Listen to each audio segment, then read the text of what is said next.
Televizijos projektas labai sunkiai perteikia šalia kitų dalykų dar vieną labai svarbų. Tai yra oro temperatūra, nes atrodytų, kada sėdi šiltai namuose ir žiūri, viskas ar vasara, ar žiema, kažkas vyksta, bet šiluma namo statyboje yra beprotiškai svarbi. Ir aš tik tai norėjau pasidžiaugti, kad vienas daiktas mūsų namuose jau veikia, tai yra žalia lemputė, tai reiškia, kad Panasonicas jau dirba, atlieka savo darbą. Namuose šilta, yra langai, tu supranti, kokio tai svarbumo yra šitas dalykas. Statai, planuoji, yra gerai, svarbiausia, kad jisai veikia.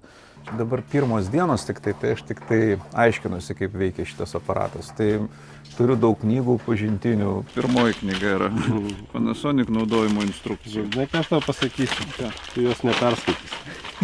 Sakė jo prieš miegą. Aš tokių knygų daug turiu, bet aš taip niekad, aš kažkaip viską intuityviai padarau. Iš principo, aišku, šiais laikais tai yra gan paprastos technologijos. Spaudi ir tada sužinai, va čia yra vandens, bus nustatoma temperatūra, čia pradžia dar mes tik tai ieškom sprendimų.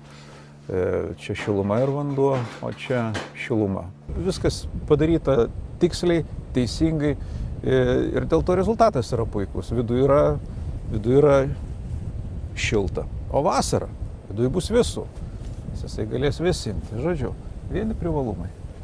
Kada jau bus pilnai išbaigta, sakykime, statyba ar ne, ir veiks internetas, bus routeriai visą kitą, tai tada turėsite telefone tokį vaizdą. Vanduo bodė, čia ta prasme matysite vanduo sisteminis, paduodamas į sistemą ar ne. Kitasgi sistemos valdymas tai yra zonų valdymas, ar ne. Ir tai atrodytų va taip, kiek pas jūs bus sukurta, reiškia, zonų, ar ne, tiek tada turite šitų kvadratėlių. Ir tarkim, jums reikia šitoj zonui reguliuoti temperatūrą. Tai jūs matot, kad dabar temperatūra šitoj zonui yra 23, ar ne?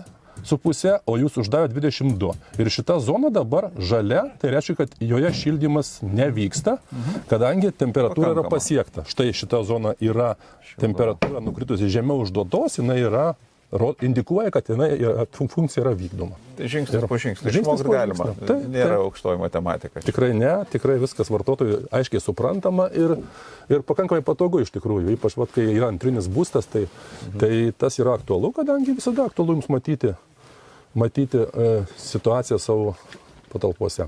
Paskui mes visą tai uždarysime durimis, atskirsime ir Panasonicas gyvens kartu su kitais buitiniais prietaisais namuose, jie čia kurs savo pasaulį, o mes gyvensime savo gyvenimą. Didžiausia laimė yra tada, kada tu pajunti šilumą.